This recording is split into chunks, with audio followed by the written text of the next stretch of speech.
ഇപ്പോൾ വിശ്വാസപൂർവ്വം മൻസൂർ സിനിമയുടെ പ്രചരണാർത്ഥം സംവിധായകൻ പി.ടി. കുഞ്ഞുമുഹമ്മദിന്റെ നേതൃത്വത്തിൽ വാർത്താ സമ്മേളനം നടക്കുകയാണ് കൊച്ചിയിൽ തത്സമയം. ഒരു കാര്യം എന്ന് വെച്ചാൽ മാളുകളിൽ സിനിമ കളിക്കുമെന്ന് പറയുകയും അവിടെ ചെല്ലുമ്പോൾ ഒരു പലപ്പോഴും കളിക്കാതിരിക്കുകയും ചെയ്യുന്ന ഒരവസ്ഥയുണ്ട്. പല ആളുകളും ഈ സിനിമ കാണാതിരിക്കാനുള്ളൊരു കാരണം പല സ്ഥലത്തും പല സമയത്തും പറഞ്ഞ സമയങ്ങളിൽ കളിക്കാതിരുന്നതാണ് എന്ന് കൂടി ഒരു അഭിപ്രായമുണ്ട്. മുഴുവൻ ഞാൻ അവരെ കുറ്റം പറയുന്നില്ല, ചിലപ്പോൾ ആൾ കുറവുണ്ടാവും, അപ്പോൾ അവർ കളിക്കാതിരിക്കുന്നു. വേറൊരു ഇത് എൻ്റെ ശ്രദ്ധയിൽ നിരവധി ആളുകൾ പറഞ്ഞത്, ഒരു മാളിൽ വേറൊരു പടം കളിക്കുന്നുണ്ട്, എൻ്റെ പടവും കളിക്കുന്നുണ്ട്. അപ്പോൾ അവിടെ ആ പടത്തിന് കുറച്ച് ആളുകൾ കൂടുതലുണ്ട്, അപ്പോൾ ഇതിൽ കുറവാണെന്നുണ്ടെങ്കിൽ അതിലേക്ക് കയറ്റിയിട്ട് നമ്മളെ പടം ക്യാൻസൽ ചെയ്യുന്ന ഒരവസ്ഥയും കൂടി ഉണ്ടായി. ഇത് അധികവും നടക്കുന്നത് മാളുകളിലാണ്. അവരത് ശ്രദ്ധിക്കേണ്ടതാണ്. കാരണം ഇപ്പോൾ എൻ്റെ പ്രൊഡ്യൂസർ പുതിയ പ്രൊഡ്യൂസറാണ്, അതിസമ്പന്നനല്ലാത്ത ഒരു പ്രൊഡ്യൂസറാണ്. അപ്പോൾ നമ്മൾ പ്രധാനമായിട്ടും തിയേറ്ററുകളിൽ കളിക്കാൻ വേണ്ടി ഉണ്ടാക്കിയ സിനിമ തന്നെയാണ്. അപ്പോൾ അതൊരു ഗുണപരമായ ഒന്നല്ല സിനിമയ്ക്ക് എന്നുള്ളതാണ് എനിക്ക് തോന്നുന്നത്.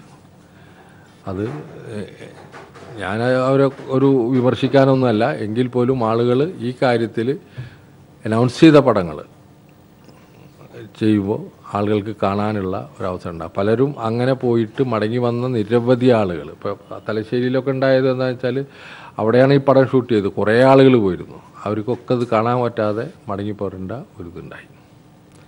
പിന്നെ സിനിമയുമായി ബന്ധപ്പെട്ട് പറയുകയാണെങ്കിൽ ഈ സിനിമ ഒരു വർത്തമാന കാലഘട്ടത്തിൽ ഉള്ള ഒരു സിനിമയാണ്. നമ്മുടെ നേർക്ക് തന്നെയാണ് അതിൻ്റെ കണ്ണാടി പിടിക്കുന്നത്.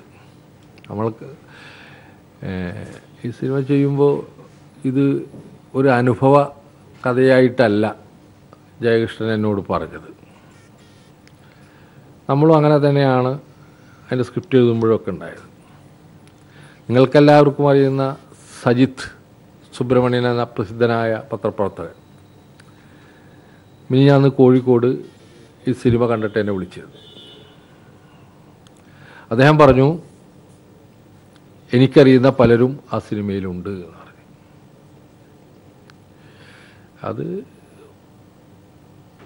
അത് എനിക്കും പരദേശിയിലും ഉണ്ടായിട്ടുണ്ട് അത്തരം അനുഭവം.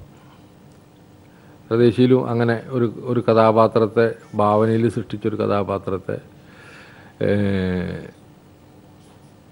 ആ സിനിമയിൽ ബന്ധപ്പെട്ട ഒരാളുടെ ആ ഒറിജിനൽ കഥാപാത്രം ജീവിച്ചിരുന്ന ഒരാൾ തന്നെയാണ്, സംശയമൊന്നുമില്ല. അയാളുടെ മകൻ എന്നെ കാണാൻ വന്നിട്ട് പറഞ്ഞു, ഈ ജഗതി ചെയ്ത കഥാപാത്രം ഭാവന സൃഷ്ടിയായിരുന്നു. അയാൾ പറഞ്ഞു, ആ കഥാപാത്രം എൻ്റെ അമ്മാവനാണ്. അങ്ങനെയുള്ള അനുഭവങ്ങൾ എനിക്കുണ്ടായിരുന്നു. അപ്പോൾ ഈ സജിത് സുബ്രഹ്മണ്യം ഇങ്ങനെ പറഞ്ഞപ്പോൾ എനിക്ക് അത്ഭുതം തോന്നി.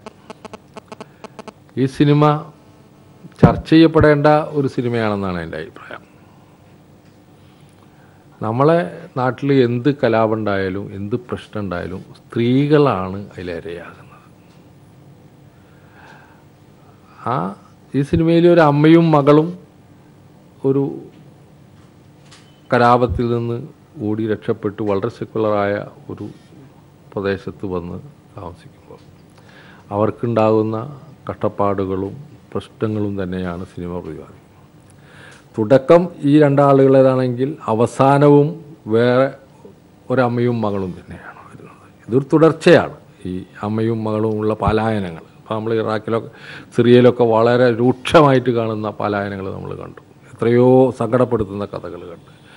അപ്പോൾ ഇത് ഒരു ആശങ്കയാണ്, ഒരു ഫിലിം മേക്കറുടെ ആശങ്കയാണ് ഞാൻ ഈ സിനിമയിലൂടെ ഇത് ചെയ്തത്. നമ്മൾ വളരെ മതേതരമായിട്ട് ജീവിക്കുന്ന ഒരു സമൂഹത്തിലേക്ക് ഇത്തരത്തിലുള്ള ആപൽശങ്കകൾ കടന്നു വരാതിരിക്കാൻ, വിപത്തുകൾ കടന്നു വരാതിരിക്കാനുള്ള ഒന്നായിട്ടാണ് ഈ സിനിമയെ ചെയ്തത്. പലരും പല രീതിയിലുള്ള ഒരുപാട് അഭിനന്ദനങ്ങൾ എൻ്റെ പടങ്ങളിൽ നിന്ന് ഭിന്നമായിട്ട് പലപ്പോഴും എൻ്റെ പടത്തിന് രണ്ടഭിപ്രായങ്ങൾ വരാറുണ്ട് എൻ്റെ സുഹൃത്തുക്കളിൽ നിന്ന് തന്നെ. പക്ഷെ അതിൽ നിന്ന് ഭിന്നമായിട്ട് വലിയ തോതിലുള്ള അനുമോദനങ്ങൾ ഈ സിനിമയ്ക്ക് കിട്ടിയിട്ടുണ്ട്. ആ നിലയിൽ ഒരു ഫിലിം മേക്കർ എന്ന നിലയിൽ ഈ സിനിമ അക്സെപ്റ്റ് ചെയ്ത രീതിയിൽ ഞാൻ സന്തുഷ്ടനാണ്. പക്ഷെ എൻ്റെ പ്രൊഡ്യൂസർക്ക് കുറച്ചുകൂടി പൈസ കിട്ടേണ്ടതുണ്ട് എന്നുള്ളതാണ്. നിങ്ങളോട് എല്ലാവരോടും കാണാൻ പറഞ്ഞിട്ട് ഞങ്ങളുടെ ഭാഗമായ മഞ്ജു നിങ്ങളോട് എല്ലാവരും അഭ്യർത്ഥിച്ചിരുന്നു, നാളെയോ മറ്റന്നാളായിട്ട് നിങ്ങളെല്ലാവരും പടം കാണണം, അതിനുള്ള എല്ലാ സൗകര്യങ്ങളും ഞങ്ങൾ ചെയ്യുന്നതായിരിക്കും. ഇതാണ് ആമുഖമായിട്ട് എനിക്ക് പറയാനുള്ളത്. ഇവിടെ ഇപ്പോൾ 3 ആളാണ് ഇതിൽ അഭിനയിച്ച 3 ആളാണുള്ളത്. റോഷനെ നിങ്ങൾക്കറിയാം. റോഷൻ വളരെ പ്രതീക്ഷ ഉയർത്തുന്ന ഒരു അഭിനയമാണ് ഇതിൽ കാഴ്ചവെച്ചത്. മലയാളത്തിലേക്ക് ശക്തനായ ഒരു നായകൻ കടന്നു വരുന്നു എന്ന് നിസ്സംശയം ഈ പടം കണ്ട എല്ലാവരും എന്നോട് പറയുണ്ടായി. ഞാൻ ഇദ്ദേഹത്തെ കാസ്റ്റ് ചെയ്യുമ്പോൾ ഒരു പടം, ഞാൻ അദ്ദേഹം അഭിനയിച്ച പടം കണ്ടിരുന്നില്ല. ഞാൻ ഗുരുവായൂർ വെച്ചാണ് ആദ്യം റോഷനെ കാണുന്നത്. എനിക്ക് ഏറ്റവും ഇഷ്ടമായതെന്ന് വെച്ചാൽ 3 ദിവസം മുമ്പ് അദ്ദേഹം ലൊക്കേഷനിലെത്തി. ലൊക്കേഷനിലെത്തുകയും ആ കഥാപാത്രം ജീവിക്കുന്ന പരിസരത്തെ അല്ലെങ്കിൽ തലശ്ശേരിയിലുള്ള ആളുകളുമായിട്ട് മിങ്കിൾ ചെയ്യലും റെസ്റ്റോറൻറ്റിൽ പോയും ആ ഭാഷ സ്ലാങ് ഒക്കെ നന്നായിട്ട് പഠിക്കുക. അതിലൊരു ഈസിനെസ്, വളരെ ഈസി ആയിട്ട് പെർഫോം ചെയ്യുന്ന, പെരുമാറുന്ന ഒരു നടനെ. അതുമാത്രമല്ല, നടനാവാൻ ധാരാളം ബുദ്ധിമുട്ട് അനുഭവിച്ച ഒരാളാണ്. മഹാരാഷ്ട്ര സ്കൂൾ ഓഫ് ഡ്രാമയിൽ പോയിട്ടുണ്ട്. അവിടുന്ന് തന്നെ മറ്റ് സിനിമ ഇതിലും പഠിച്ചിട്ടുണ്ട്. ആ നിലയിൽ ഒരു ഹൈലി കമ്മിറ്റഡ് ആയിട്ടുള്ള ആർട്ടിസ്റ്റാണ്.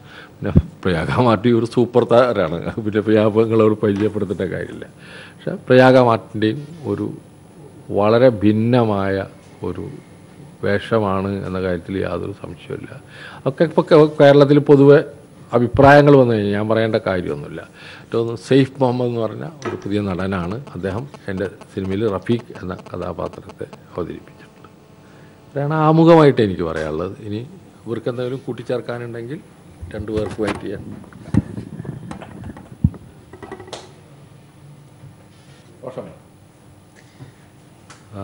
എൻ്റെ ഒരു പേഴ്സണൽ എക്സ്പീരിയൻസ് പറയുകയാണെങ്കിൽ, ആനന്ദം എന്ന മൂവി കഴിഞ്ഞിട്ട് ഒരു കൂട്ടം ഓഫറുകൾ വന്നുകൊണ്ടിരുന്നതിൽ നിന്ന് എനിക്ക് ഏറ്റവും ഇൻട്രസ്റ്റിംഗ് ആയിട്ടും കേട്ട ഉടനെ ചെയ്യണമെന്ന് തോന്നിയ ഒരു ഓഫറായിരുന്നു വിശ്വാസപൂർവ്വം മൻസൂറിലെ മൻസൂർ എന്ന കഥാപാത്രം. അപ്പോൾ ആനന്ദത്തിലും അതിനു മുമ്പ് ഞാൻ ചെയ്തിരുന്ന ക്യാരക്ടേഴ്സിൽ ഞാൻ കുറേ കാലം നാടകങ്ങളായിരുന്നു ചെയ്തിരുന്നത്. അതിൽ നിന്നൊക്കെ എപ്പോഴും നോക്കിയിരുന്നത് ലാസ്റ്റ് ചെയ്തൊരു ക്യാരക്ടർ എന്ന് മാക്സിമം ഡിഫറെൻ്റ് ആയിട്ടുള്ളൊരു ക്യാരക്ടർ ആയിരിക്കണം. അങ്ങനെ നോക്കിയപ്പോൾ എന്തുകൊണ്ടും ആനന്ദത്തിലെ ഗൗതമും മൻസൂറും തമ്മിൽ യാതൊരു സാമ്യതയില്ല. അപ്പോൾ മൻസൂർ ആവട്ടെ നെക്സ്റ്റ് ക്യാരക്ടർ, അത് PT കുഞ്ഞുമുഹമ്മദ് സാറും MJ രാധാകൃഷ്ണൻ സാറും ഒക്കെ ഇൻവോൾവ് ആയിട്ടുള്ള, രമേശ് നാരായൺ സാറിൻ്റെ മ്യൂസിക്കുള്ള ഇത്രയും വലിയൊരു എക്സ്പീരിയൻസ് ടീമിൻ്റെ കൂടെ ആയതിൽ ഒരുപാട് സന്തോഷമുണ്ടായിരുന്നു. വലിയൊരു ഭാഗ്യമായിട്ട് കണ്ടതിനെ.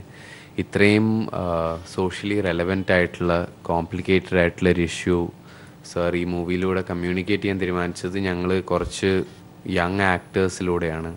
വളരെ ചെറുപ്പക്കാരായിട്ടുള്ളൊരു കൂട്ടം ക്യാരക്ടേഴ്സാണ് ഇതിലുള്ള സീനിയേഴ്സ് കൂടാണ്ട് മെയിൻലി കഥയെ മുമ്പോട്ട് കൊണ്ടുപോകുന്നത്. അപ്പോൾ അതിന് വേണ്ട രീതിയിൽ ഒരു ചെറുപ്പക്കാരൻ്റെ അല്ലെങ്കിൽ ഒരു കമ്മ്യൂണൽ റൈറ്റിൽ നിന്ന് സർവൈവറായിട്ട് വന്നിരിക്കുന്ന ഒരു ചെറുപ്പക്കാരിയുടെ ഒരു മൈൻഡ് സ്റ്റേറ്റ് മനസ്സിലാക്കാൻ വേണ്ടിയിട്ട് ഒരുപാട് കാര്യങ്ങൾ സാറ് ഡിസ്കഷൻ ഓപ്പൺ ആക്കി വെക്കുമായിരുന്നു. ഒരിക്കലും നമുക്ക് പറയാനുള്ളൊരു അഭിപ്രായം, ഇത്രയും വലിയൊരു പ്രോജക്റ്റ് ആയിരുന്നെങ്കിൽ ഇത്ര സീരിയസ് ആയിട്ടുള്ളൊരു ഇഷ്യൂ ഞങ്ങൾ ഡീൽ ചെയ്യുന്നതായിട്ടും